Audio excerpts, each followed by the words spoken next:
예, 안녕하십니까. 유화표로 1번에 대해서 설명을 좀 드리도록 하겠습니다. 이 점선으로 되어 있는 부분은 보통 이제 파워팩이라고 해서 아래쪽에 다 구성이 되어 있는 부분이기 때문에 여러분들이 별도로 구성을 하지 않아도 되는 부분이고요. 그래서 여러분들은 유화뷰 파워팩에서 나오는 라인에서 뷰 하나 라인 뽑아와서 여기서 이제 분배기를 사용을 하게 되는 것이죠. 그래서 이제 분배기에서 하나를 뽑아서 압력 게이지와 그리고 여기 있는 압력 게이지와 여기에 있는 릴리프 밸브를 이용을 해서 회로 내의 최고압을 설정을 하게 됩니다. 그렇게 설정된 최고압이 각각의 이제 밸브로 공급이 되게 되고요. 지금은 차단되어 있기 때문에 아무것도 회전을 안 하게 되죠. 물론 왼쪽에 있는 실린더는 아뷰가 이렇게 들어가고 있기 때문에 후진 정지 상태에 있는 것이고요. 그런 상태에서 Y1 솔레노이드 밸브, 여기 있는 편 솔레노이드 밸브죠. 이제 솔레노이드 기호이고, 요 밸브는 4포트 2위치 편 솔레노이드 밸브라고 명칭을 부르는데, 여기 있는 솔레노이드 밸브가 작동이 되게 되면 이쪽에 있는 관로가 이쪽으로 이동을 하게 되죠. 그래서 이런 모양이 되겠죠. 그런 모양이 되기 때문에 아뷰가 이렇게 실린더의 헤더 쪽으로 들어가서 실린더를 전진시키게 됩니다.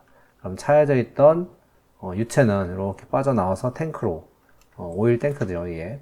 그래서 이 오일 탱크로 들어가는 그런 회로를 나타낸 것입니다. 그리고 여기 있는 Y2 3포트 2위치 편 솔레노이드 밸브도 현재는 막혀있기 때문에 작동을 하지 않지만 솔레노이드 밸브가 작동을 하면은 이 부분의 위치가 이쪽으로 이동을 해서 아뷰가 유압 모터로 공급이 되는 것이죠. 그래서 이 기호는 유압 모터가 되겠습니다. 그래서 유압 모터를 회전시키고 나온 작동률을 여기 있는 탱크로 보내는 건데 역류 같은 것을 방지하기 위해서 여기에 체크 밸브가 있는 것이 확인이 됩니다. 그래서 유압 회로는 회로대로 구성을 해주시면 되겠고요. 물론 LS1은 리밋 스위치가 되겠습니다.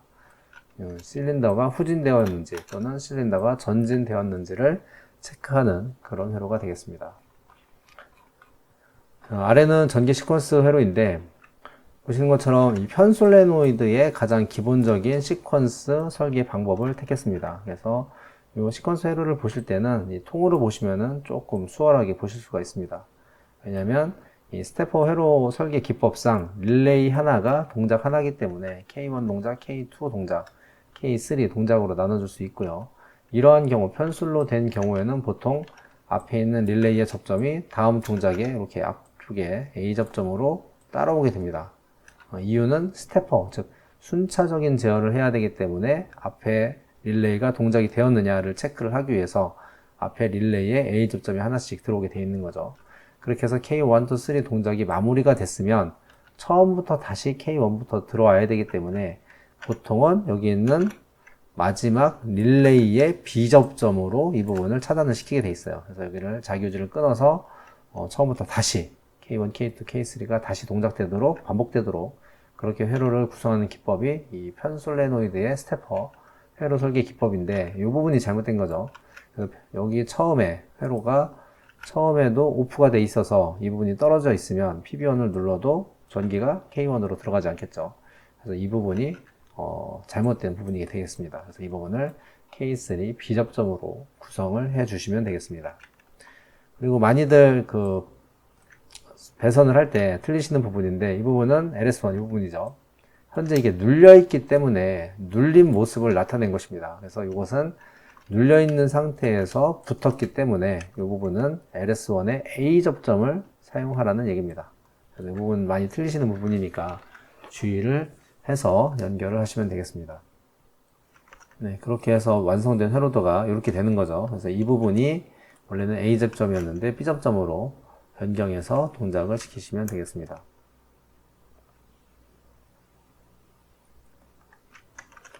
그리고 이제 이렇게 기본 동작이 끝났으면 이제 응용 동작이 있는데요. 응용 동작은 PB2 버튼을 한번 누르면 기본 제어 동작이 연속 동작이 되어야 된다. 그래서 이 연속 동작을 위해서 보시는 것처럼 이 부분이 되겠죠. 그래서 K-퍼 릴레이를 이용해서 자기유지 회로를 만들었고 그 자기유지 회로의 A 접점을 원래 동작되던 제어 회로의 푸시 버튼 스위치 아래쪽에 연결한 것을 볼 수가 있습니다. 그래서 PB 버튼을 누르게 되면은 케이퍼가 작용돼서 이 회로가 연속 동작이 되게끔 만든 부분이 되겠고요.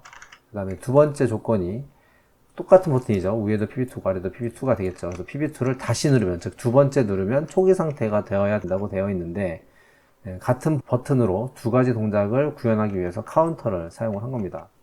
그래서 첫 번째 PB2를 누르면은 카운터 값이 하나 올라가게 되고, 다시 한번 PB2를 누르게 되면은 이 카운터 값이 2가 되겠죠.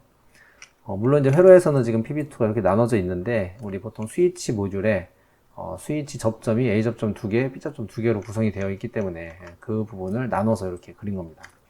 그래서 각자 스위치를 연결해 주시면 되고, 그런 상태에서 PB2를 다시 한번 두 번째 눌렀을 때 카운터 값이 2인데, 물론 카운터의 설정 값은 2가 되어 있어야 되겠죠. 그래서 이렇게 카운터가 동작이 되면은 카운터에 A 접점을 하나를 살렸습니다. 그래서 A 접점을 하나 살린 이유는 이 연속 동작을 끊어주기 위한 B 접점과 카운터를 자동으로 리셋해주기 위한 A 접점이 하나씩 필요한데, 보통 교육 현장에 있는 이 카운터 자체의 접점이 C 접점 한 개로 구성이 되어 있어서 접점이 이제 부족한 거죠. 이렇게 A 접점 하나 따로, B 접점 하나 따로 구성이 되어 있으면 좋은데, 그렇게 되어 있지 않은 경우에는 접점 사용하기에 접점 개수가 부족해서 카운터로 릴레이를 하나 살린 거죠. 접점 부족 때문에. 그래서 릴레이로 K5 릴레이가 하나 살면은 A 접점 2개, B 접점 2개를 사용할 수가 있기 때문에, 그래서 K5 릴레이의 A 접점으로 리셋 용도, 그리고 K5 B 접점으로 연속 종료를 하도록 이렇게 회로들을 구성을 한 겁니다. 이렇게 해가지고 나번 항목은 처리를 한 거고, 마지막에 A 실린더가 전진 완료, 전진체 공급 압력이 3MPa이 되었을 때 라는 얘기인데, 이 실린더가 전진 중에는 이 부분의 압력이 차지 않습니다. 왜냐하면 압력 에너지가 운동 에너지로 바뀌기 때문에 압력이 낮습니다. 그리고 전진이 완료되면 더 이상 운동 에너지로 바뀌지 않기 때문에 펌프에서 오는 압력이 그대로 이 부분에 다 압력이 차게 됩니다. 그래서 펌프에서 올라오는 것을 릴리프 밸브로 4MPa, 40바로 설정을 하게 되면 전진 완료 상태에서는 이 압력 센서에 40바가 그대로 전달이 되는 거죠.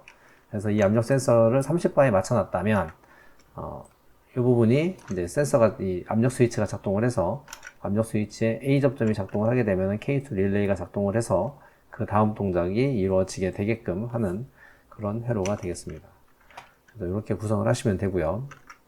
그리고 2번 항목은 실린더 A의 후진 속도가 7초가 되도록이니까, 후진 속도니까 실린더가 후진시란 얘기죠. 후진시에 미터 아웃 방식으로 구성을 하라고 했기 때문에 속도 제어 밸브를 실린더의 이 헤드 측에 이런 식으로 배치를 해서 아뷰가 빠져나오는 것을 조절할 수 있도록 설치를 해주시면 되겠습니다. 네, 이렇게 해서 유한 문제 1번에 대한 기본 동작과 응용 동작에 대한 설명을 마치도록 하겠습니다. 감사합니다.